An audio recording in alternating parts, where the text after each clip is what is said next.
50 años, Flaxo, Argentina. Ese episodio de los 50, en el marco de los 50 años de la presencia de la Flaxo en Argentina, estaremos tratando el tema de relaciones internacionales y antropología, un tema desafiante, y acá con tres invitados de lujo, y dejaré a Facundo, quien coordinó el episodio, presentarnos e iniciar las preguntas. Bueno, muchas gracias Natalie por la introducción. Tenemos, como dijo Natalie, destacadísimos invitados, a los cuales de vuelta les agradezco, como ya les agradecimos fuera de cámara. Primero Roberto Russell, posiblemente con los pergaminos académicos sea un poco injusto, no voy a decir todo, pero bueno, como para que tengan una idea, es doctor en Relaciones Internacionales de Johns Hopkins University, magíster en Ciencias Sociales por Flaxo, licenciado en Relaciones Internacionales por la Universidad de El Salvador, abogado por la Universidad de Buenos Aires, fue director de la maestría en Estudios Internacionales de la ITELA, profesor de la ITELA, fue mi profesor también, director de Asuntos Académicos del ISEN, ganó diversos premios como el Premio Conex en el año 2006 a las Humanidades. Por otro lado estamos con Mariela Cuadro, doctora en Relaciones Internacionales por la Universidad Nacional de La Plata, licenciada en Sociología por la UBA, investigadora del CONICET, directora de la licenciatura en Relaciones Internacionales del UNSAM, profesora del UNSAM, también fue profesora de ITELA y de Flaxo.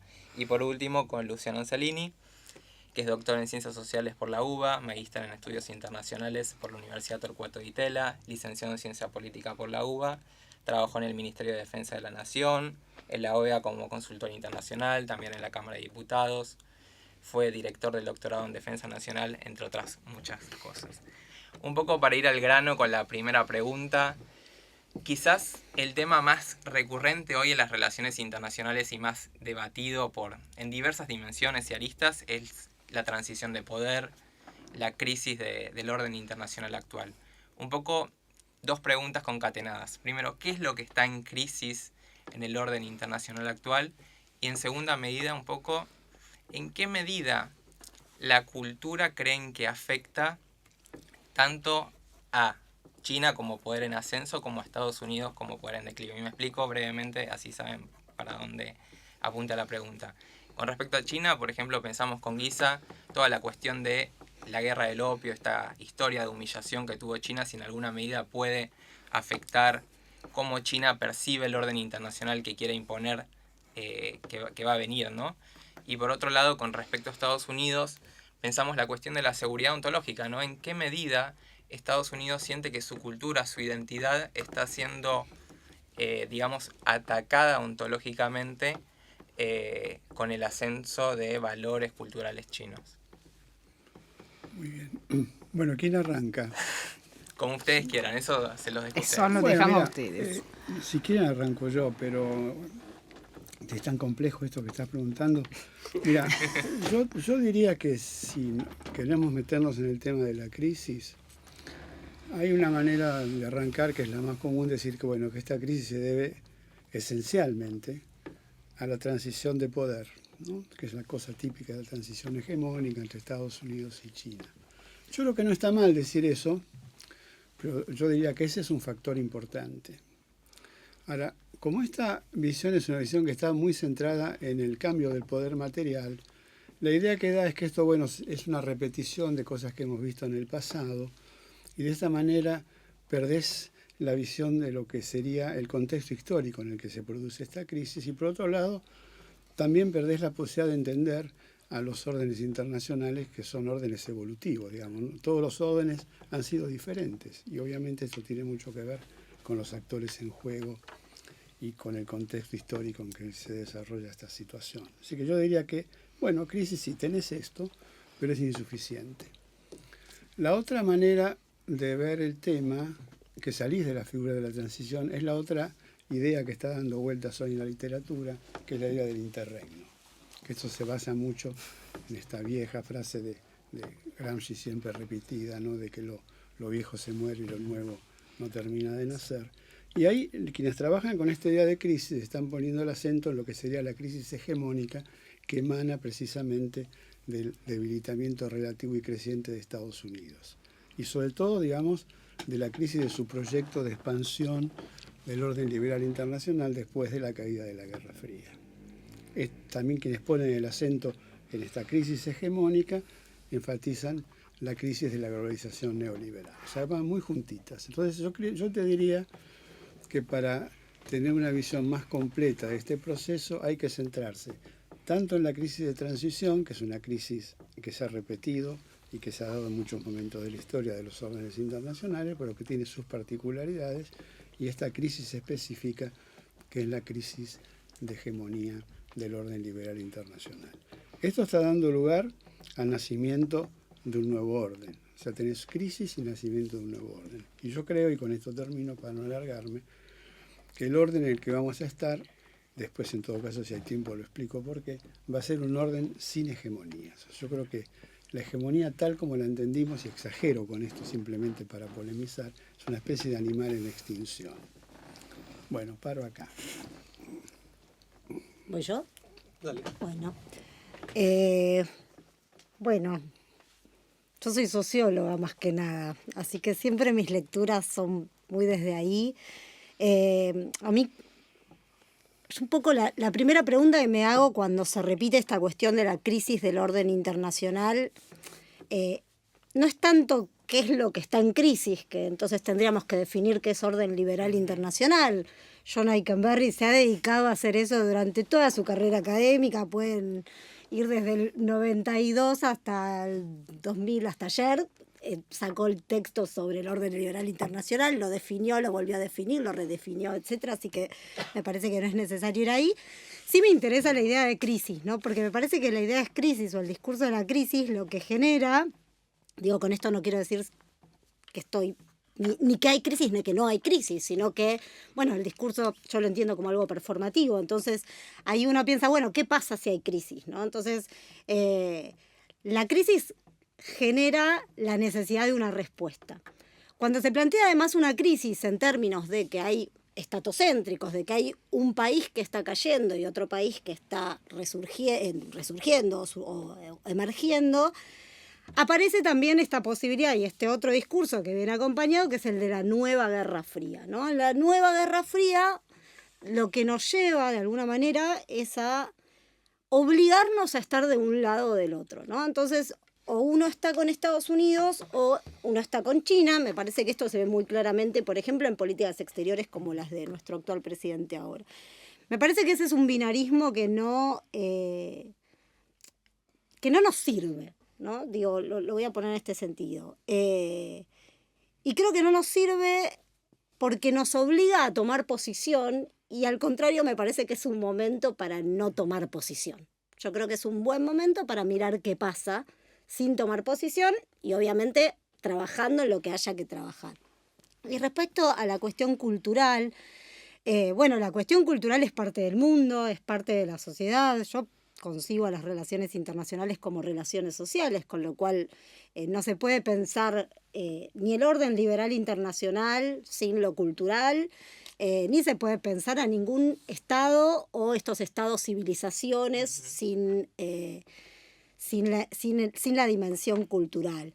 En ese sentido sí me parece como muy interesante cuando aparecen estos discursos o estos diagnósticos, también pensar cómo se describe a Estados Unidos y cuáles son los supuestos valores y la supuesta cultura que acompaña a Estados Unidos y cuál es la supuesta cultura y los supuestos valores que acompañan a China, porque en general se tiende a plantear que los valores que acompañan a Estados Unidos o la cultura a la que acompaña a Estados Unidos, que es la cultura occidental, es aquella cultura en la que nosotros desde América Latina, ¿no? Estoy pensando desde América Latina, nos sentimos más cómodos y lo chino aparece como algo extranjero, extraño y por lo tanto amenazante también. Entonces también me parece ahí interesante abrir un signo de pregunta, ¿no? Me parece que es un momento más para preguntarnos que para responder.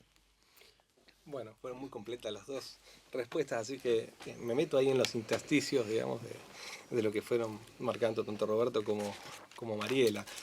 Roberto habló de un orden no hegemónico, ¿no? Entonces eso me hizo recordar el clásico texto de Robert Cox, ¿no?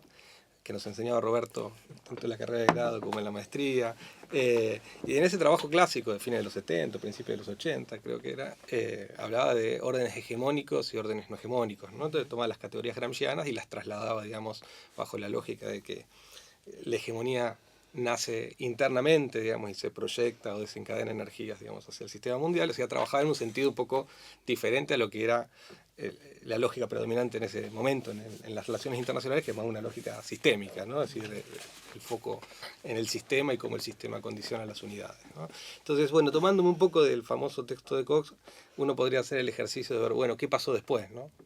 Yo tengo mi hipótesis, y la que le digo a mis alumnos, es que hay una etapa no hegemónica hasta el fin de la Guerra Fría, y que ahí Estados Unidos para mí reconstituye, digamos, una hegemonía que dura unos 10 años. Cuando yo estudiaba hacia el fin de la facultad era un mundo de buenas noticias, digamos, ¿no? Globalización, incluso los documentos que producían, no sé, los organismos estratégicos. Yo siempre seguí los temas de seguridad internacional o defensa hacia la región. Uno leía los documentos del Comando Sur y era un mundo de buenas noticias, digamos, ¿no?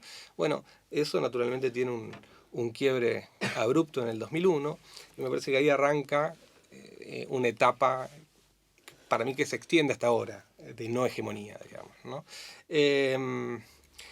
Entonces, un poco el desafío es pensar, bueno, ¿qué hizo Estados Unidos, digamos, para acelerar este proceso de transición? Y me parece ahí que hay una cosa de crisis autoinfligida, ¿no? El orden liberal empieza a resquebrajarse a partir, digamos, de la propia acción de Estados Unidos, ¿no? Digo eso hablando de Eikenberry, que escribió un texto en Foreign Affairs que se llama justamente la ambición no imperial de Estados Unidos, ¿no? Entonces un poco marca, bueno, de qué manera se va afectando, digamos, el orden liberal. Así que bueno, nada, ahí se me ocurría que hay algunas cosas como para preguntarse. Me parece que Allison, por ejemplo, en Harvard, está pensando esa idea, pero me parece que la piensan en términos muy tradicionales, ¿no? Piensan en los estados en el clásico sentido realista, ¿no? O sea, como entes, no digo monolíticos, porque el realismo ha sufrido un ayornamiento, digamos.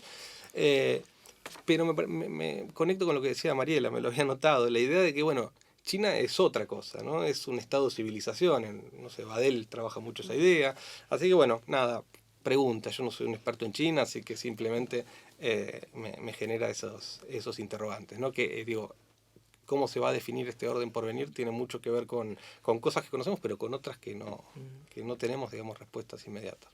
Quizás en esta misma clave de una crisis, la siguiente pregunta que recién pensaba es un poco una de las cosas que más, si se quiere, está en crisis, entre muchas comillas, son las instituciones internacionales que eran, digamos, definitorias del orden internacional más liberal. Quizás lo más paradigmático de todo sea las Naciones Unidas, que fue incapaz de resolver la cuestión en Gaza, fue incapaz de resolver lo de Ucrania. Pero me resultaba muy interesante cuando pensaba las preguntas para este podcast, que me metí a fijarme qué pensaba la gente efectivamente de las instituciones liberales. Y cuando hacen encuestas, en muchos países occidentales sigue habiendo un gran apoyo hacia esas instituciones liberales. Entonces, de alguna medida, la pregunta que me surgía es, ¿por qué culturalmente sigue existiendo esa idea de que la membresía, de alguna forma, de esas instituciones internacionales sigue siendo importante? ¿Qué representan simbólicamente esas instituciones? Y en alguna medida si se pueden ayornar de cara a lo que va a venir, como para que no mueran. Sí, sobre todo yo agregaría en qué medida las narrativas finalmente y los conceptos que manejan esos organismos internacionales no se contradicen finalmente con lo que está ocurriendo ahora, y eso implica un parte de la adhesión, porque son valores y culturas que están instaladas, pero no logran del todo terminar de representar finalmente la realidad, ¿no? O sea, si uno piensa también, la OMS tuvo un fracaso muy grande en su gestión de la pandemia, ¿no? A nivel internacional, o sea, dejó mucha gente desconcertada en materia de gestión global de una pandemia, ¿no? Bueno, la OMC lo mismo, con el Tribunal de Apelaciones, que está completamente parado. ¿Cómo seguimos? Bueno, empiezo yo, así no empieza siempre Roberto. Bueno, sí, digo, si para alterar un poco el orden. Sí, no, me parece bien, Roberto. Después empieza Luciano, y así sucesivamente. Perdón, Mariela, Sí. antes de que sigas, hablarle un poco a él, para que no me quedes tan... Si no te voy a quedar muy de espalda. Yo porque estoy con el micrófono. ¿Me escuchás bien ahí? No me acuerdo el nombre. Sí, te escucho bien. Ok. Bueno, para instituciones internacionales. Me parece que hay una pregunta que está buena, que está como detrás de lo que vos dijiste, que tiene que ver con para qué sirven las instituciones, ¿no? Es decir, si las instituciones internacionales únicamente deberían darnos respuestas prácticas a conflictos, tragedias, etcétera, que suceden a nivel internacional, o sí, y acá pensaría también pueden tener otra, o sea, pueden servir para otra cosa, ¿no? Por ejemplo, para el encuentro. Digo, me parece que es un espacio, las organizaciones internacionales, yo soy bastante partidaria en ese sentido, porque me parece que son espacios que proporcionan la posibilidad a los distintos representantes de los distintos países de encontrarse, ¿no? Y bueno, en el encuentro suceden cosas, y en este sentido agarro lo que planteaba recién Nathalie. Bueno, sí, eso que sucede también tiene que ver con un intercambio cultural, ¿no? Es decir, no solamente sucede una bajada, ¿no? Porque uno puede imaginar el mundo como pensándolo jerárquicamente, desde una posición de que, bueno, los centros de poder, vamos a ponerlo en estos términos, bajan los valores, bajan las políticas, etcétera, al resto. O también podría pensar en términos de que el resto también participa, ¿no? Porque si no está la idea esta de que el resto no hacemos nada, ¿no? Pareciera que no tenemos ningún tipo de participación en lo que sucede en el mundo. Y yo creo que tenemos mucha participación en lo que sucede en el mundo, aunque quizás de otra manera, ¿no? Es decir, no desde el lado de, por ejemplo, no sé, definir conflictos militares. Bueno, evidentemente eso no lo podemos hacer. Pero entonces sí me parece que son espacios de intercambio. Esto no significa de ninguna manera olvidar las relaciones de poder, olvidar las asimetrías, por supuesto que existen asimetrías, pero me parece que siempre es mejor que existan esos espacios de encuentro a que no existan. Digo, en ese sentido me parece positivo que sigan existiendo, aun cuando haya muchas cosas que no han podido y vayan y todavía no puedan resolver, ¿no? Me parece que las conflictividades son muy complejas también. Bueno, diría eso en principio. Lucho. Bueno, entonces, nada, yo lo pensaba de vuelta en términos un poco de la teoría, que es lo que yo enseño, digamos. Tenemos la mirada, la primera que recorría Mariela, que es las instituciones como un espacio para resolver problemas de acción colectiva, digamos, ¿no? Una mirada de vuelta a la Cox de resolución de problemas, ¿no? Se ha puesto de moda después en la disciplina el constructivismo, ¿no? Y pensar que las instituciones pueden ser mucho más que eso, ¿no? Que pueden contribuir, digamos, a plasmar valores, a modificar incluso las identidades nacionales e incluso los intereses nacionales. La mirada más tradicional del realismo, ¿no? de las instituciones como instrumentos, ¿no? Normalmente de los poderosos, digamos, para conseguir el interés nacional. Pero a mí me parece que vale la pena pensarlo desde la perspectiva de un Estado periférico en el sistema internacional como es la Argentina, y me parece que es la única que tenemos, digamos, ¿no? O sea, las instituciones como espacios para, en la medida en que podamos definir, bueno, por dónde circula el interés nacional, porque ese es otro problema, ¿no? Con élites polarizadas, eso a veces es un poco difícil, digamos, ¿no? Pero en la medida en que, bueno, un Estado mediano puede lograr definir más o menos por dónde anda, digamos, su interés nacional en la diversidad de agendas, ¿no? Yo qué sé, desde el narcotráfico hasta los temas de la salud, sí, no sé, en fin. Bueno, y poder ir ahí a llevar esos temas y tratar de, en ese espacio, bueno, asociarse con otros que anden más o menos en la misma y tratar de juntar masa crítica. Cuando no tenemos eso, bueno, estamos tirándole piedras al sol, ¿no es cierto? Entonces, un poco esa sería mi reflexión. Me parece que es el espacio natural para el desenvolvimiento de los países medianos. Hay un trabajo de una autora argentina, Karina Miller, a principios de los años 2000, que se llama Influencia sin poder, es decir, y justamente trabaja con casos específicos esa idea, ¿no? Es decir, ¿dónde podemos de alguna manera volcar, digamos, nuestras estrategias? Y bueno, es ahí, es en los espacios institucionales, dado que, bueno, allí podemos alcanzar, ¿no? algún grado de influencia superior a la que, ¿no? tiene que ver con los recursos de poder con los que contamos, ¿no? Yo diría que, porque mencionaste el caso de la ONU y el orden internacional liberal y las otras instituciones, yo no metería a la ONU en ese paquete, digamos, porque la ONU no es parte de lo que uno considera el orden internacional liberal. Es cierto que se creó en el momento del post-Segunda Guerra Mundial, pero ahí estuvo también la Unión Soviética, China obviamente después entra la República Popular. Entonces, ahí hay una lógica de funcionamiento más westfaliana, digamos. Está más alejada de lo que son las instituciones propias de un orden internacional liberal y de lo que fue la hegemonía de Estados Unidos, como el Fondo Monetario, como el Banco Mundial, como la OMC. Que eso es lo que también está en crisis. Ahora, vos mencionaste también que la ONU no hizo nada por Gaza ni hizo nada por Ucrania. Yo te diría que si te vas desde el 45 para acá, es muy poco lo que la ONU ha hecho. Me parece que ese no es un criterio para evaluarla, lo que está haciendo recientemente. Digamos, porque el objetivo básico de la ONU es la paz y la seguridad internacional. No tenemos paz ni tenemos seguridad. Ahora, el tema es qué alternativa tenemos. Digamos, ¿qué hacemos? ¿La liquidamos? Bueno, evidentemente no. Lo que hay que tratar de ver es en qué medida estas decisiones que tenemos, que no son propias, insisto, del orden internacional liberal, me refiero básicamente a la ONU, pueden ser de algún modo mejoradas sin tener demasiadas expectativas, porque además no hay orden internacional sin reglas. Entonces algún tipo de reglas tenés que tener. Y esto te remite a otra discusión, que es la relación entre hegemonía e instituciones. Porque si estamos en una crisis hegemónica, obviamente vamos a tener más problemas con las instituciones. Porque o mejoramos las que tenemos, o los que están subiendo van a querer crear instituciones propias. Y la otra pregunta que hay que hacerse es en qué medida los que subieron han utilizado las instituciones vigentes para ascender. Yo no sé hasta dónde China cuestiona profundamente algunas de las decisiones básicas del orden internacional liberal. No sé si las cuestiona o si en realidad lo que está planteando es tener un lugar diferente en esas instituciones. O sea que la discusión es muy compleja, eso es lo que quiero decir.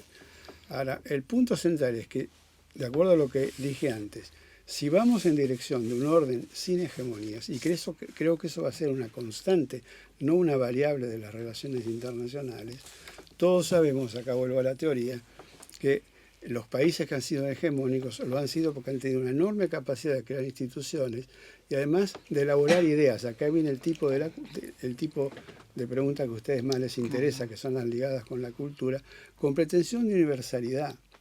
Y yo no veo hoy nadie en condiciones de hacer eso. Ningún Estado ni ninguna coalición de fuerzas sociales en condiciones de hacer esto.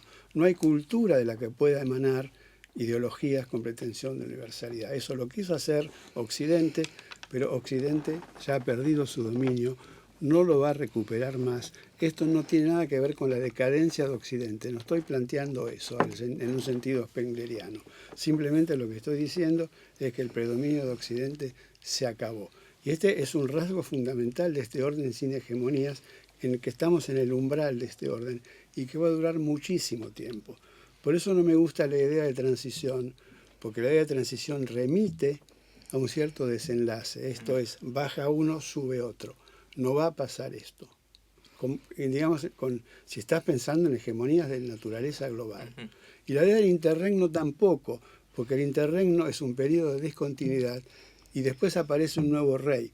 Bueno, ¿quién va a ser el nuevo rey? Yo creo que no va a haber nuevos reyes.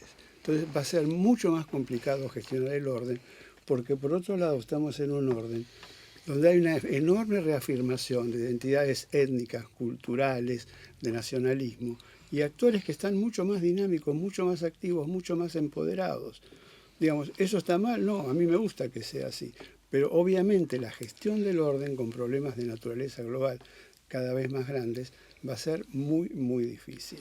Yo no creo que lleguemos a ciertos acuerdos de gestión del orden porque tomamos conciencia del problema, hay una especie de esclarecimiento de lo que hay que hacer, sino que creo que la necesidad en gran medida va a imponer quizás acciones colectivas en una clave de colaboración. No porque surja de un raciocinio esclarecido de que en realidad tenemos que juntarnos para afrontar los problemas globales, como uno normalmente dice cuando enseña estas cosas en la universidad. Por ahí voy a saltar sobre una pregunta que me parece interesante ahí, en relación justamente a esa diversidad, ¿no?, que está surgiendo. Tenemos, a su vez, digamos, o yo diría que cada vez más vamos a ir enfrentando problemas que van a ser cada vez más colectivos, forzosamente pensamos en el cambio climático, por ejemplo, que está generando impactos muy grandes. Lo que es interesante es que en América Latina en los años 90 ya se hizo, digamos, las reuniones de Río, o sea, ya hubo como un protagonismo incluso en América Latina sobre esta cuestión, por más que fuese muy emergente al inicio, o sea, de cómo podemos pensar, volviendo también a la cuestión del orden, ¿no? O sea, que hay que pensar en una relación, reglas comunes para empezar a debatir y sobre todo lenguajes comunes, porque el multiculturalismo lo que genera también es un problema de traducción, ¿no? O sea, que como lo vimos con la Unión Europea, donde llevó mucho tiempo crear ese traductor común para poder entendernos sobre cuestiones de base, ¿no? No significa que después todo el mundo abandona su propia característica cultural, que es digamos, el gran desafío de ese nuevo orden global, ¿no? ¿Cómo podemos pensar América Latina en general en ese contexto, ¿no? O sea, es su rol donde se asume esa diversidad cultural y también la necesidad de crear desafíos comunes, ¿no? O sea, de responder a desafíos y reglas comunes para enfrentarnos a contextos que vienen difíciles más allá de la política y de los conflictos, justamente. ¿Quién arranca? Le toca al teórico. Le toca mucho. Bueno, acá me hubiera gustado escuchar a los otros exponentes. Bueno, arranco por América Latina y la verdad que, nada, soy bastante escéptico. Veo como enormes dificultades para hacer frente, digamos, a esa agenda.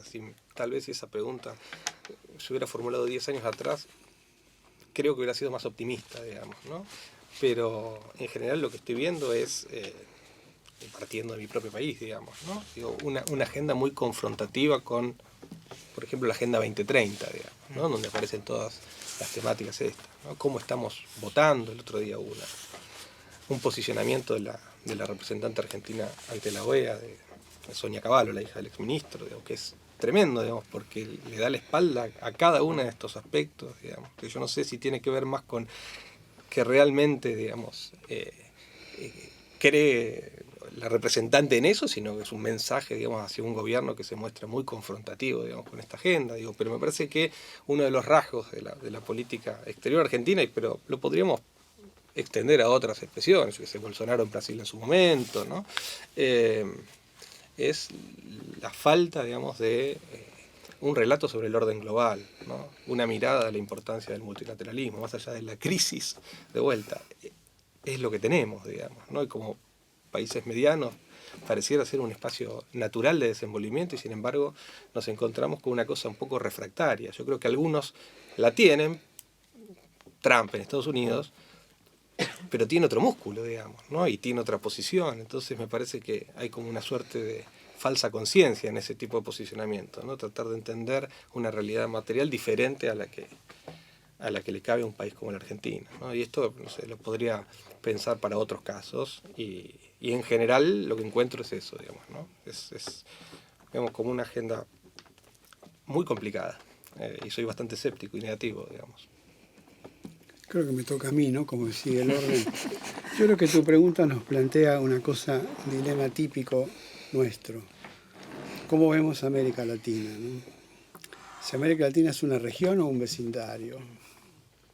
Si es una idea, como la idea de Europa, o es meramente una geografía. Hoy somos más vecindario y geografía que región e idea. Y yo creo que esto va a persistir.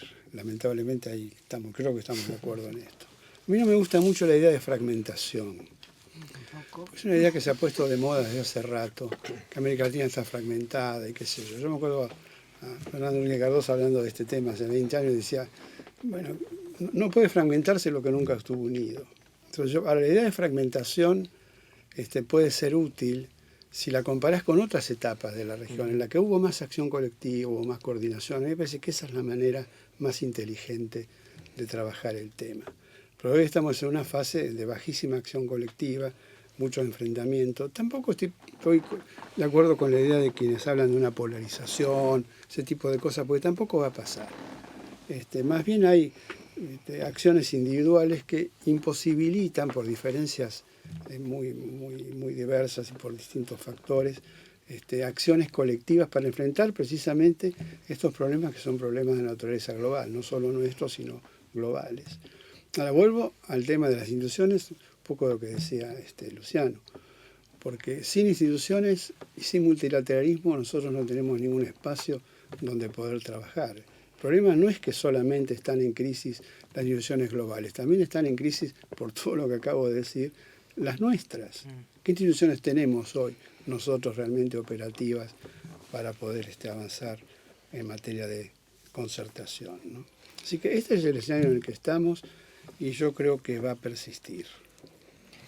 Bueno, yo lo pensé desde otro lado porque estoy leyendo un libro, recién hablábamos sobre qué hacíamos cuando no trabajábamos, y yo a veces leo filosofía mucha, y estoy leyendo un libro de Saddam que me lo debía hace mucho tiempo, que se llama La era del individuo tirano. Entonces, bueno, vengo con esa problemática, ¿no? Es un libro sumamente pesimista, oscuro, es terrible. Pero él un poco la pregunta que hace, que me parece que es una pregunta que nos tiene que interpelar a todos en este momento, y para mí es una preocupación muy real, es cómo pensarlos común, ¿no? O sea, cómo pensarnos como comunidad en una era o en un momento en el que es la tiranía del individuo, ¿no? Es decir, en la que el individualismo de alguna manera se ha impuesto de manera cada vez más intensa, ¿no? Es decir, y eso pasa a nivel global, ¿no? Y bueno, si uno piensa en términos de que las personas también somos producto de los dispositivos a través de los cuales los dispositivos que usamos y que nos usan, bueno, todas las redes sociales, los teléfonos individuales, las computadoras individuales. Vos recién decías, bueno, hicimos un podcast porque la gente no se acerca a las conferencias. Es cierto, la gente ya no se junta, ya no se encuentra. Un poco por eso traía la idea esta de que me parecía que los organismos internacionales en última instancia es un dispositivo de encuentro. Es un dispositivo de encuentro. No sé si funcionan, si son una maravilla, pero por lo menos permiten que las personas se encuentren y se vean. Y cuando las personas conversan, cuando conversamos, aparecen otras cosas, ¿no? Y aparece algo que creo que un poco Roberto lo traía, con esta idea de que el próximo orden, o que este orden, o lo que se está gestando ahora, va a ser no hegemónico, que tiene que ver con la alternativa, con que no hay alternativas. Pero que no haya alternativas me parece que tiene que ver con que no hay futuro, no hay una idea de futuro.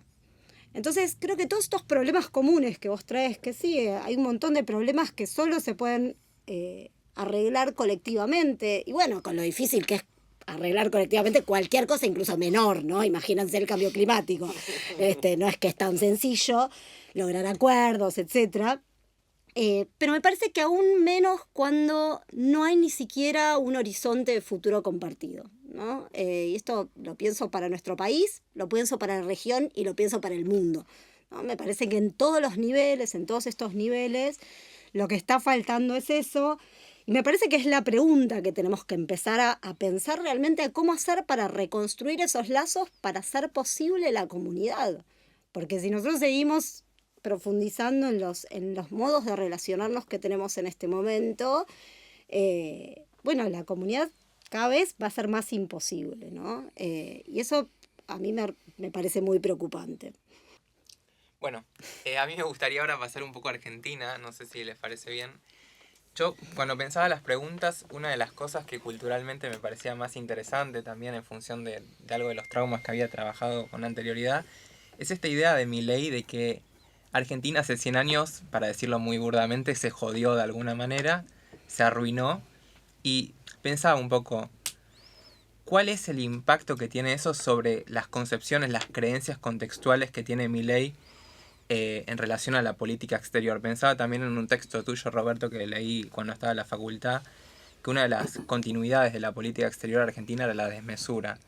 En alguna medida esto se conjuga con la desmesura de la política argentina. También pensaba en un texto de Nino, donde él dice, bueno, un poco Argentina busca en el orden internacional un lugar más por pretensión, por vocación, que por realidad material. ¿Hay un poco de eso en la política exterior argentina, en lo que intenta el presidente Milei ahora? Mira, Milei, yo cuando escribí esto del síndrome de la desmesura, obviamente Milei no estaba, y lo escribí por otros, ¿no? Porque uno nota o aprecia este síndrome en casi todos, casi todos. Es una característica de la política exterior argentina, es una de las continuidades, nuestra desmesura. Milei es, en ese sentido, algo que obviamente excede todo lo que uno podía imaginar. Claro, yo cuando escribí, él no había llegado como dije. Es un rasgo, sí, es un rasgo, y él evidentemente, no sé por qué lo pones por el lado de las creencias, pero obviamente lo que él dice, supongo que lo cree, cuando dice esto de los 100 años, no sé si solamente es un instrumento en su batalla política, en lo que él llama el cambio cultural. Es una verdadera tontería realmente, ¿no? Esto de los 100 años, 100, 50, lo que sea. ¿Cuándo se jodió la Argentina? Es la pregunta que siempre nos hemos hecho. Yo también he escrito sobre ese tema, no quiero abundar en esto ahora, pero ya la idea de la Argentina como empresa fallida, que esto lo trabaja muy bien Carlos Altamirano, estaba presente en los años 30. O sea, no es una cosa de ahora. El tema de la declinación, por lo menos a los de nuestra generación, nos persigue desde que nacimos, porque además realmente hemos declinado. Entonces, en ese punto, Milei tiene razón, porque además es una cosa empírica. Lo que le discutimos es la forma en que lo pone, y obviamente eso de establecer 100 años, como lo hace él, no tiene ningún sostén eso que dice. Ahora, esto lo lleva a proponer un tipo de alianzas que son otra expresión de la desmesura. Yo sé que Tocatián escribió un artículo hace poco sobre el hiperoccidentalismo, como que nunca hubo una política exterior tan occidental y por lo tanto la llama hiperoccidental. Yo no estoy muy de acuerdo con eso, porque esta no es una política hiperoccidental, pero Occidente es muchas cosas, digamos. Occidente es Trump, pero también es Biden, digamos, ¿no? Entonces, esta es una política propia de un ser desmesurado, y una exageración fenomenal, porque además nadie te pide que traslades la embajada a Jerusalén. Eso no es ser occidentalista, porque además muchos países que son más occidentales que nosotros en el sentido más político, tampoco trasladan su embajada a Jerusalén. Esto es propio, digamos, de un personaje como el que tenemos como presidente, que está haciendo una lectura del mundo totalmente anacrónica, porque precisamente no está entendiendo parte de las cosas que nosotros estamos conversando aquí, ¿no? Y esto obviamente no puede terminar bien. ¿Querés decir vos o yo? Dale vos. Estoy de acuerdo con todo lo que dijo Roberto, pero voy por otra cosa que me interesa, ¿no? Yo me meto en las cosas que me interesan. Bueno, cada uno lee las preguntas desde donde puede. Yo coincido con esta idea y me parece súper interesante, ¿no? Esta idea de que, más allá de que efectivamente uno puede ver índices de declinación en general del país, hay una idea de que nosotros, de alguna manera, que insiste, ¿no? Que nos merecemos algo a lo que nunca llegamos, ¿no?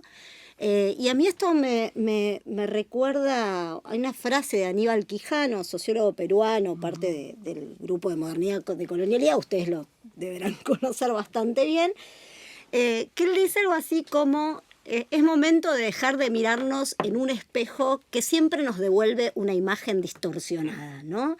Y está esta cosa, ¿no? Es decir, para mí hay algo de esta idea de lo fallido que supone necesariamente algo normal, algo bueno, algo positivo, algo que, lo fallido es lo que está roto, como si hubiese algo que en algún momento se rompió.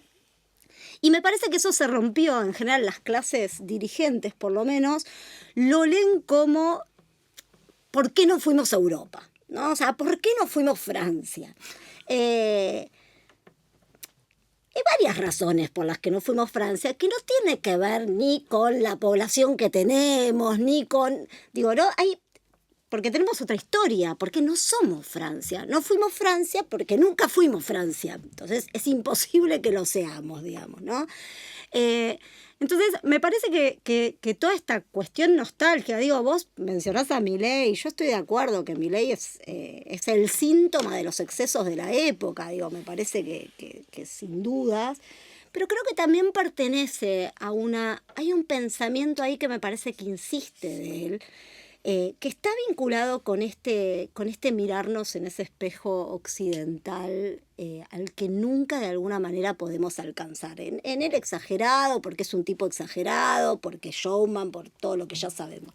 Pero me parece que si uno lee eso como parte de una trayectoria o parte de una historia, creo que se pueden encontrar cosas interesantes, digamos, o preguntas interesantes. Bueno, me meto más con la coyuntura, digamos, ¿no? A ver, leímos todos los textos, me sale volver sobre algunos de los escritos de Roberto, o algunos de los escritos de Carlos Escudé, y es cierto que cada vez que viene un nuevo presidente nos encontramos con frases del tipo vamos a reinsertar a Argentina en el mundo, ¿no? Que se viene diciendo prácticamente desde la recuperación de la democracia, o somos irrelevantes, no estamos en el radar, digo, una serie de cuestiones que como que se repiten como una letanía. Sin embargo, la aparición de Milei, la irrupción de Milei, a mí, contra muchas cosas malas que sucedieron en el pasado en la política exterior, lo que me hace es ponderar algunas cosas buenas. No son muchísimas, pero me hace ver algunas cosas buenas, ¿no? Algún núcleo de coincidencias básicas que estaba y que Milei viene a patear, digamos, ¿no? Como si pateara un hormiguero, y eso me parece un problema, digamos, ¿no? Yo no digo que había política de Estado en muchas cuestiones, pero había una tradición, digamos, de la importancia de Brasil. Había un primer viaje al exterior generalmente de los presidentes a Brasil, había un ponerla a la integración regional, incluso los presidentes más desconectados de la región, como fue el caso de Menem, le daban un lugar a Brasil. Roberto trabajó con Juan Gabriel Tocatean el texto sobre el lugar de Brasil en la política exterior argentina, y es cierto que el vínculo primario y esencial era con Estados Unidos, pero había un lugar subordinado e importante, digamos, para Brasil. Y podríamos pensar la construcción de la paz, las relaciones tanto con Brasil como con Chile, que venían de ser hipótesis de conflictos de nuestros planeamientos estratégicos militares, y eso desapareció por diversas circunstancias y con aportes, digamos, de las diferentes escuelas teóricas, tanto razones realistas como constructivistas, pero finalmente hubo una construcción de la paz, ¿no? Que es un fenómeno relacional. Y después había una tradición de la política exterior, cierto profesionalismo, que hacía pensar que, para ponerlo en términos de la sociología, que había una racionalidad instrumental que de alguna manera se iba a sostener. Yo qué sé, la postura sobre la creación de un Estado palestino, en fin, podríamos, cosas que pasan en el día a día.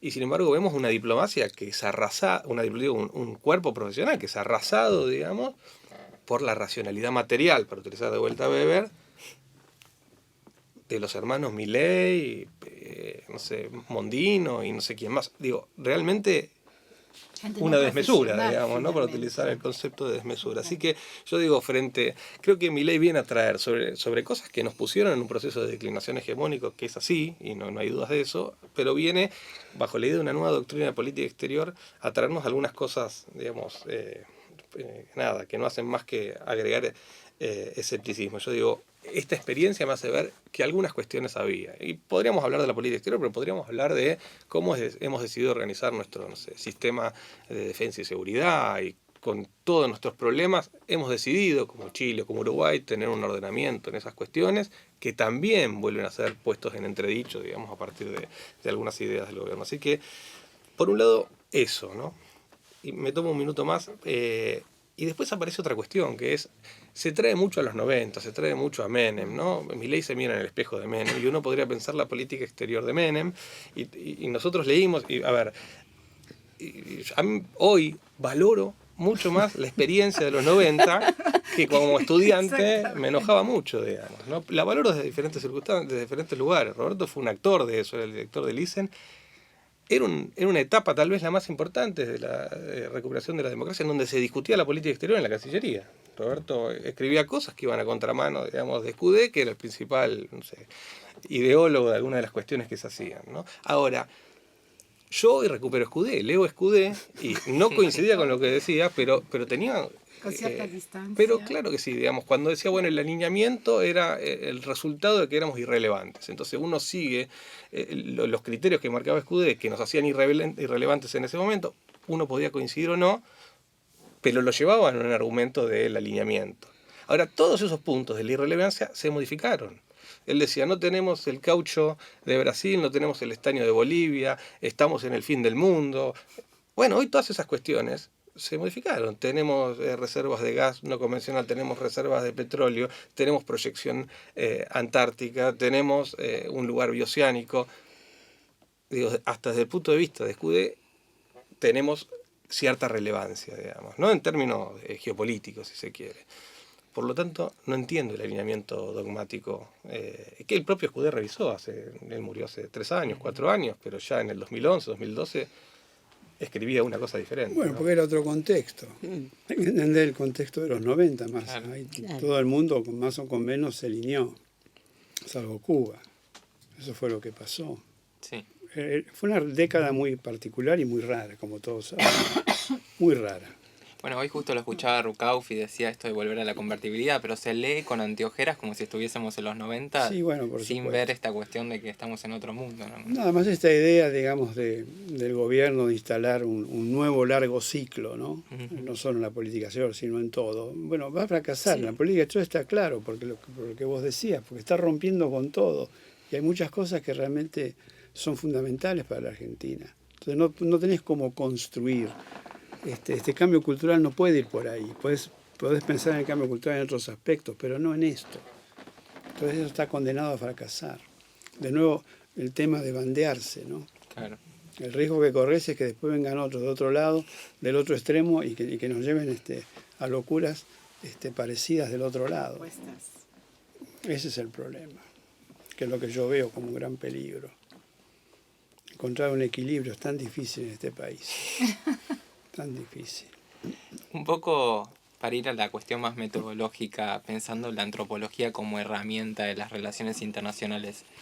A mí lo que me pasó, yo soy internacionalista de grado, y cuando empecé a hacer la maestría en antropología me di cuenta que en relaciones internacionales se debatía muy poco cómo la antropología o la etnografía como herramienta podía ayudar a las relaciones internacionales, sobre todo en esta cuestión del cuarto debate de las relaciones internacionales. Quería preguntarles un poco cuál era su visión de hacia dónde van las relaciones internacionales en términos metodológicos, un poco qué creen que puede aportar la antropología, si se animan a eso, y en alguna medida también cómo podemos deconstruir esta caja negra que muchas veces es el Estado, que tomamos como un actor unificado, muy realista de las relaciones internacionales. Bueno, no sé a quién le toca hablar primero. Voy yo. Dale. A mi juego me llamaron. A ver, Perdón, Mariela. sí, perdón. Háblele a él también. Perdón. O sea, puedes hablar, pero Sí, háblale. perdón. La antropología,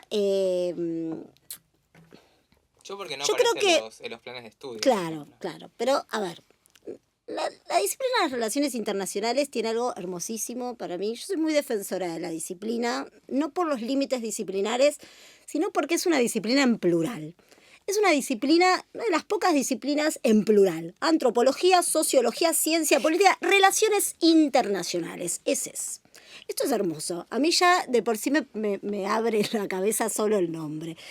En este sentido, digo, si bien en un primer momento, o por lo menos hasta el cuarto debate, y continúa siendo de alguna manera quizás la línea mainstream en los planes de estudio, me parece que hay una distinción entre lo que es el desarrollo en los planes de estudio y el desarrollo académico o el desarrollo en la investigación.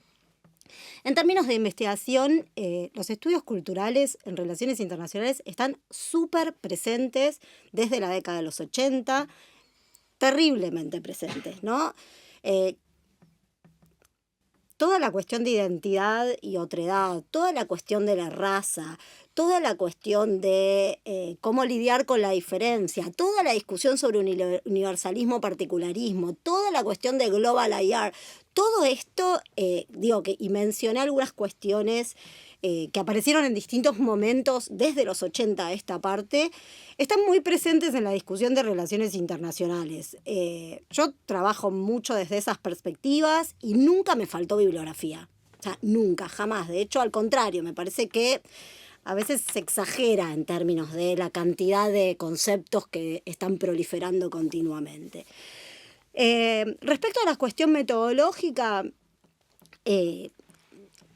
hay trabajos también sobre con el uso de etnografía, me parece que en este sentido también es bastante amplio. De hecho, hay todo lo que es el giro decolonial, por ejemplo, que van a trabajar sobre cuestiones vinculadas con las experiencias o las prácticas de los pueblos originarios, por ejemplo en América Latina, en este caso, se trabaja desde la etnografía y se trabaja con metodologías antropológicas 100%.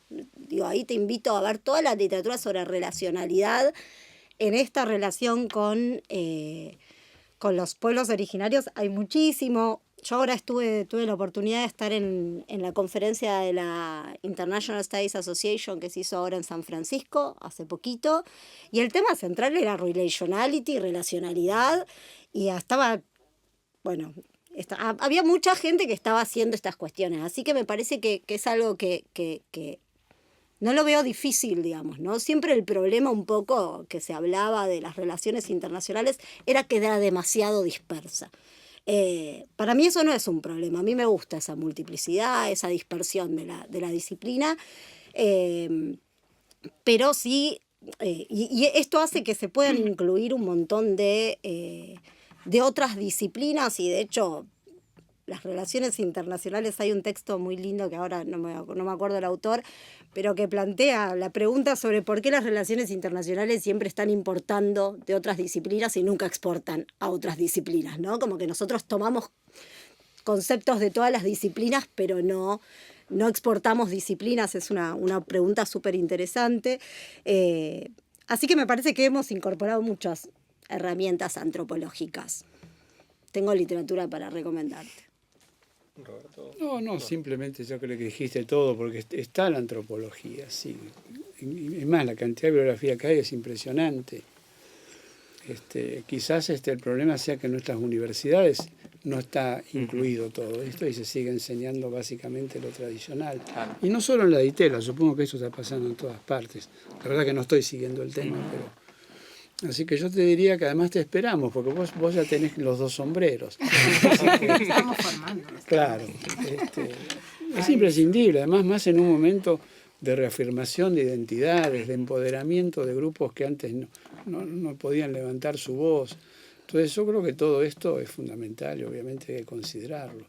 Y además, bueno, la disciplina es esto, ¿viste? Se nutre de lo que viene de varias otras. La DITELA por eso no llamó a su carrera de Relaciones Internacionales, la llamó Estudios Internacionales, porque eso en realidad es lo que hacemos. Porque la relación internacional está simplemente centrado en lo clásico, que es lo interestatal. Claro. Y lo que nosotros hacemos es mucho más que eso. Es que es como preguntarse si está o no la historia, ¿viste? Es obvio. Sí. Y está la historia, claro que sí. Bueno. Eso no. Bueno, dos cositas para cerrar. Les voy a contar una infidencia. Cuando vi las últimas 3 preguntas de antropología, yo cursé con la cátedra Verbeglias el CBC de antropología, y después creo que leí algo de Schutz y Gertz en alguna materia, y después no leí nunca más antropología directamente. Entonces, digo, bueno, ¿qué puedo decir con esta pregunta? Entonces le mandé un mensaje a Sabina Frederick, que es antropóloga, yo trabajé con ella, y me dijo, estoy cerrando un proyecto, no tenía tiempo, no sé qué, así que bueno, me las arreglo. No, lo que diría es, a ver, me parece que algo de lo que dice Mariela es súper interesante. Esta dispersión, o esto que decía Roberto, la carrera se llamó Estudios Internacionales, yo creo que ayudó mucho. Yo vengo de ciencia política, y la ciencia política... yo ya a veces digo, no me autopercibo politólogo, digamos, porque se enseña de un modo tan institucionalista en un país tan poco institucionalista, digamos, claro. ¿no? O sea, en donde el conflicto muchas veces se resuelve a través de la acción directa y mucho menos a través de las mediaciones institucionales, y sin embargo seguimos estudiando a Sartori, a Pane Bianco, son cosas que leí hace 20 años, ¿no? Pero digo, siempre tuve esa tensión con mi disciplina de origen que me fue alejando cada vez más, digamos, ¿no? Entonces, cuando llegué a las relaciones internacionales me sentí mucho más cómodo, digamos, cuando me adoptaron las relaciones internacionales, entre otras cosas por esta dispersión que yo creo que cuenta Mariela y que nos ayudó mucho. Es decir, yo siento que las relaciones internacionales, tal vez algo en algún nicho muy específico, no cayó en esa modelización que sí cayó en la ciencia política. En la ciencia política hay journals que son cuadros de doble entrada, digamos, todo el tiempo, ¿no? En ese sentido me parece que uno cuando lee relaciones internacionales todavía tiene como más allá de trabajar, de hecho yo trabajo desde una perspectiva más positivista, digamos, que Mariela, digamos, pero uno siente que hay ensayismo todavía en relaciones internacionales, ¿no? Sí. O sea, como que eso en ciencia política a veces uno se sentía como muy encorsetado. Eso es una de las cosas que diría. Y la otra es recuperar también un texto clásico que enseñamos en relaciones internacionales, que es un texto de Wallerstein, que plantea la necesidad justamente de la interdisciplinariedad, digamos, ¿no? O sea, nada, un poco en su mirada crítica de, digamos, las ciencias, digamos, como compartimentos estancos, justamente hacía un llamado a esto, ¿no? A dialogar más, y creo que las relaciones internacionales, como le enseñamos nosotros en diferentes lugares, en Ditel, en San Martín, nada, responden un poco a este criterio y me parece algo saludable. Sí, y no caímos en lo de la ciencia política porque además son muchas las variables con las que tenemos que trabajar. Cuento esto porque me acuerdo cuando, siendo joven, me encontré con Gregorio Klimovsky, digo, porque tu pregunta tiene que ver con la metodología, ¿no? Y él obviamente era en ese momento el gran metodólogo y sigue siendo uno de los más grandes de la Argentina, ¿no? Y le dije que me iba a dedicar a las relaciones internacionales y me dijo, no, demasiadas variables. Trató de desalentarme, pero muy seriamente para que hiciera otra cosa. Obviamente no le hice caso. Pero bueno, fue la reacción de alguien que sabía en lo que me iba a Tenemos meter. en común eso con la antropología, muchas variables. Bueno, pero todas las disciplinas deberían tener muchas variables, ¿no? O sea, cuando una disciplina no tiene muchas variables es porque está simplificando demasiado las cosas, ¿no? Entonces, porque todas la humanidad es Sí, pura pero complejidad. tiene que ver con esta evolución de la ciencia política, a eso voy, ¿no? Ah, bueno, sí, yo ahí no me meto Sobre porque... todo en Estados Unidos. Problemas, Pero lo que pasa ¿viste? es que lo que Porque- Estados Unidos marca después lo hace todo el mundo. Porque Sí. te digo que esto está pasando en todos lados, no solo en Estados Unidos. Acá también. Bueno, quizás un poco para terminar, porque ya estamos llegando a la hora, una pregunta que me interesa más a mí por el tema que estoy haciendo mi tesis, que es de Malvinas. Un poco, Malvinas, yo me acuerdo cuando leía hace poco un libro de quien fuera el comandante de la flota, el almirante Woodward, decía, yo no puedo entender cómo los argentinos viven como una guerra santa la cuestión de las Malvinas. Les quería preguntar, más allá de lo estratégico, de la política exterior estratégica, ¿cómo creen que la cuestión cultural que hay en Argentina con las Malvinas de alguna manera modifica, influye, potencia determinados acercamientos hacia las islas, en función de estos deseos y subjetividades que se generan, estas ideas que circulan en la Argentina?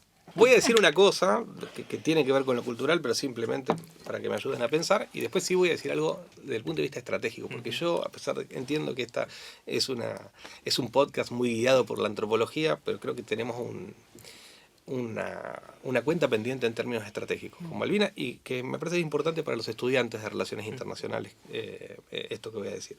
Pero bueno, arranco por lo cultural. Me pasó algo que a veces yo trabajé un tiempo largo en más de una oportunidad en el Ministerio de Defensa, y una de las cosas que me llamaba bastante la atención es cuando se le hacía encuestas a los estudiantes militares, la disociación que hay entre sentir a Malvinas, digamos, como una causa nacional, pero a la vez prácticamente en el universo militar no se incorpora la cuestión, digamos, Malvinas como un tema estratégico militar. No quiero decir hipótesis de conflicto porque, bueno, nosotros decimos que no tenemos hipótesis de conflicto, que, bueno, nuestra Constitución tiene como una cláusula transitoria que establece, digamos, la recuperación pacífica, etcétera, etcétera. Ahora, me llama mucho la atención, digamos, que para la profesión militar, sin embargo, cuando uno pregunta, bueno, ¿cuál es la principal amenaza? Salía cualquier cosa, el medio ambiente, y no aparecía el tema Malvinas, ¿no? Y ese es un tema, digamos, porque básicamente porque eso me liga con un tema estratégico, que no se estudia Malvinas. Malvinas se estudia en otras partes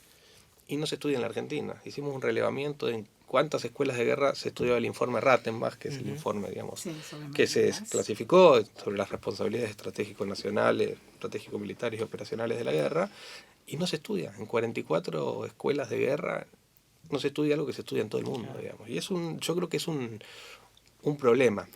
Y desde el punto de vista de las relaciones internacionales me parece un material de estudio fenomenal, escrito como escriben los militares, digamos, de una manera, digo, no sé, fea, digamos, porque es todo con 1.1, punto 2, punto 3, una cosa, es un tipo de incluso un tipo de jerga difícil, pero que es un material invalorable, digamos, para un estudiante de primer año de Relaciones Internacionales. Cuando ve cómo se tomaron las decisiones, entran en juego las teorías, digamos, ¿no? Yo siempre le digo a los estudiantes de primer año bien formados podrían haber tomado mejores decisiones, digamos, ¿no? Bueno, Roberto trabajó mucho en los procesos de toma de decisiones en la dictadura, así que no voy a hablar de algo sobre lo que no tengo ese nivel de investigación, pero me parece que es un tema todavía que tiene que ser explorado, tanto en la academia militar como en el campo de las relaciones internacionales, sobre todo teniendo este material desclasificado hace relativamente poco. Sí. Yo puedo ir, pero no tengo mucho para decir. A mí hay algo que me parece que es, digo, más allá de la reivindicación en sí, hay algo que me parece importante de cómo funciona Malvinas en nuestra sociedad, que creo que funciona como algo común. Y en ese sentido me parece un símbolo potente, ¿no? Ahora, vos decís, bueno, como que siempre se piensa en términos de la guerra, ¿no? Como que solo se piensa en términos de la guerra, Malvinas. Bueno, creo que también hubo otros enfoques, ¿no? Y me parece interesante esto de pensar formas de enfoques alternativos sin perder, no sabía esto, me parece terrible, sin perder, claro, que, ¿no? Por lo menos incluso como estudio, o sea, como campo de estudio. La cuestión militar, que me parece que bueno, que tiene que estar, ¿no? No puede dejar de estar. Sí, bueno, es un tema que obviamente nos convoca a todos, lo que pasa es que es un tema en el que no hemos logrado tampoco tener una política consensuada, ¿no? No hay una política de Estado hacia Malvinas. Pero no será porque es más usado como un símbolo político de cohesión interna más que un objetivo justamente de recuperación real. Sí, pero yo creo que está instalado, no sé si, obviamente sí se utiliza, pero es más profundo que eso, ¿no? Como que está instalado, pero frente al tema, frente a la cuestión Malvinas, no la causa, porque la causa tiene otro componente. No sé si leíste el libro de Palermo. No. Bueno, tenés que leerlo, porque él distingue entre causa y cuestión, ¿no? Que son dos cosas bien distintas. Pero bueno, es otro de los típicos y aspectos centrales de la política exterior, en lo que no hemos sido capaces, desde la guerra para acá, en establecer una política de Estado, ¿no? Y bueno, hoy ni hablar. Sí. Entonces, es un tema muy, muy complicado, porque por otro lado, pensando en temas identitarios, la guerra no reforzó necesariamente nuestra identidad frente al tema, no sé, eso habrá que estudiarlo, pero sí la de los kelpers. Este es un punto porque le dio hasta una fecha patria. Sí, hay documentos de ellos hablando donde dicen eso precisamente. Les dio una fecha patria. Ellos no tenían obviamente fechas patrias. Entonces en su reivindicación por la autodeterminación y ese tipo de cosas, la guerra, ya que a ustedes les interesa lo cultural, ha tenido un impacto muy relevante, ¿no? Sí, han podido constituirse como grupo social colectivo, ¿no? Así es. Frente a un abandono de Gran Bretaña, porque si me recuerdo bien, en la época de Malvinas, Gran Bretaña los había casi abandonado a sí mismo, ¿no? Sí. Bueno, no sé si nos queda tiempo para una más o... Una última más si es corta. Quizás una de las cosas que también pensaba con relación a hacia dónde va las relaciones internacionales o la política exterior es esta cuestión de, pensaba en Kyogen Inai, de Milei yendo, por ejemplo, a hacer relaciones, digamos, a reunirse con personas de otros estados, pero no con visitas de estado oficiales. ¿La diplomacia va un poco hacia eso, hacia relaciones no estaduales o va a seguir siendo... No, hacia eso va Milei. Eso iba a decir. Y es el único que va. Te digo, no conozco a nadie en serio, que haga diplomacia en serio, que vaya por ahí. Esto no quiere decir que no tengan que tener en cuenta a estos señores y señoras, estos actores, en este caso económicos, tan relevantes, así como hay otros, obviamente. Pero no, para nada. Menos en estos momentos. Claro, con el mundo se hace más westfaliano, quizás de vuelta. Yo creo que sí, el mundo, esa idea que más cosmopolita, digamos, que no era muy propia de los 90, hoy está en declinación. El mundo no va en esa dirección. Lo westfaliano se va a fortalecer. Sí, yo creo lo mismo. Yo creo que no... Yo no sé ni si llamarlo de diplomacia eso, ¿no? No, o sea, me parece que no es diplomacia. Es turismo. Es una manera que él tiene de alimentar su narcisismo. Claro, por eso. De es una alimentar, forma- esta necesidad de reconocimiento que evidentemente tiene, pero no tiene nada que ver ni con el país, ni con la diplomacia. Me parece que no tiene que ver con ninguna de esas dos cuestiones. Lo cual no significa que no se pueda hacer diplomacia hacia actores que no sean estatales, ¿no? O sea, sí se puede hacer diplomacia hacia actores no estatales, pero como representante de un país. Él no va como representante de un país. No se representa a sí mismo, Entonces, ¿no? Es un poco esa exactamente, narrativa para que mí expone al menos... es un gran emergente de la época, Milei. O sea, me parece que es como, es una persona que realmente reúne como muchos rasgos muy claros de este momento histórico que tiene que ver con el narcisismo, con la falta de registro del otro, con una suerte de confianza ciega en ciertas afirmaciones que no dan lugar a la duda. Y bueno, y en este marco me parece que hace lo que hace, que es esto, que es viajar para ser el centro de atención de una serie de gente que no sé si lo va a escuchar por interés o porque... nada, les genera curiosidad. Sí, hasta puede ser un personaje exótico. Por eso, ¿no? curiosidad zoológica iba a decir, pero me parecía mucho. Pero algo de esto hay también. Sí, ¿no? sí, Pero sí. bueno. Sí, sí. Bueno. Llena tribunas, Claro. Sí. por ahora. No, cierro con una cosa. A mí tal vez me preocupa menos Milei que lo que rodea a Milei, Claro. digamos, ¿no? Y en eso me parece, por ahí voy a ser un poco políticamente incorrecto, digamos, pero la verdad es que está rodeado en las segundas y terceras líneas por gente que hace 20, 25 años escribe sobre Exactamente. realismo, prudencia, interés nacional, mantener posiciones a través del tiempo. Queremos nombres. Que cuando se sienta... No, es una cuestión de nombres. A ver, pero Lagorio, por ejemplo, que es un diplomático... Sí, yo conocido, no quiero hacer nombres personalizando, lo que quiero decir es vuelvo al realismo y vuelvo a Maquiavelo, a Morgenthau, pero que retoma muchas cosas de Maquiavelo, ¿no? Como el concepto de prudencia. Y entre esas cosas aparecía la idea de que el príncipe prudente, bueno, que justamente no es lo que hay acá, debe saber ser contrastado, digamos, por sus asesores. Entonces, si el príncipe no tiene ese dote, digamos, de prudencia, lo que tiene que haber es alguien alrededor que sí alguna vez le tenga. diga, y si se tiene que ir a su caso, si tiene que venir del asiento en el que está sentado y tiene que ir a ocupar una oficina, como pasa, porque nadie lo va a echar de la carrera diplomática, lo tiene que hacer, alguien lo tiene que hacer, digamos, porque realmente yo creo, cuando hablaba antes de la racionalidad material, ¿no? En términos de Weber y la racionalidad instrumental, yo creo ahí que hay una pulseada que está claramente ganando la racionalidad material. Yo sinceramente pensé que en algunas cuestiones, para decirlo en términos de la jerga actual, las corporaciones lo iban a domar, digamos, pero Claro. eso no está pasando. Eso pasó con Trump, que también era visto al principio como el vínculo con Putin y parecía que muchas cosas se iba a llevar todo puesto, y no pasó eso, digamos, ¿no? Hay que ver qué pasa ahora. Pero no será porque también hay más institucionalidad en Estados Unidos y quizás es más difícil para un outsider irse por las ramas demasiado, ¿no? O sea, que más allá de la verborragia... Yo creo que hay mucho miedo a contradecir y hay mucho a aferrarse, digamos, al asiento y al cargo y demás. Pero a mí me parece que es, problemático cuando se trata de gente que durante 20, 25 años escribió esto sostenidamente y cuando está ahí ocupando posiciones de segunda o tercera línea, después uno vuelve a nosotros nos pasa, pasás un día por un cargo, pero después volvés a la universidad, que sos, en definitiva, sos un profe, digamos, ¿no? Y me parece que en eso yo encuentro ahí, de vuelta, un escepticismo respecto de algunas personas que están no importa nombre y apellido, estoy diciendo que es importante que los secretarios y los subsecretarios puedan, a veces, porque realmente estamos conducidos por un cuarteto, en los temas de política exterior y defensa, que son los que más incluso me meto yo. relacionado a inteligencia artificial, que empieza a ser un tema de seguridad internacional bastante preocupante.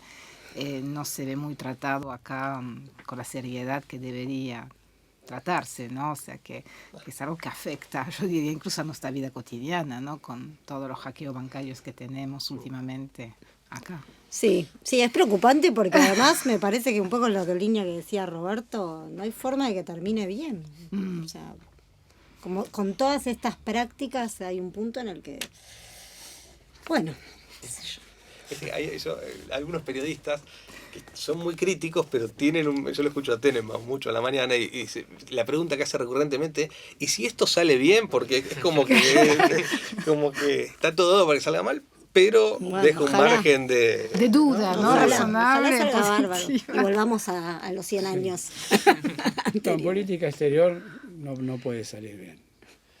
Lo que puede pasar es que por ahí en economía, por ahí le sale un poco mejor y eso lo puede fortalecer, pero no sé, no creo que pase. Pero en política exterior no, eso no tiene ninguna lógica, eso no tiene ningún sentido.